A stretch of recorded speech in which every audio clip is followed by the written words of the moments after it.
Welcome back to Gear Up Windows YouTube channel. In this video, we will guide you on how to create a keyboard shortcut for any Microsoft Store apps on Windows 10. For this, click on this one Start button and then locate the app you want to create a keyboard shortcut. Select it and then drag it to the desktop.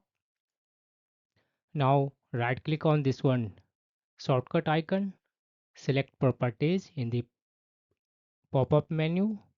In the shortcut tab, click in the box beside shortcut key option and then press any letter or key. Suppose you want to open it with Control plus Alt plus C, you need to only press C key on the keyboard and Windows 10 will automatically add Control plus Alt to that shortcut.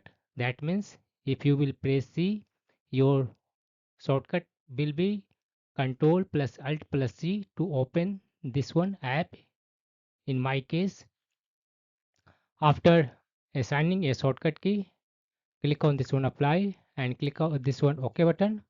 Now whenever you want to access that application, you can use these shortcut keys that you have created just now.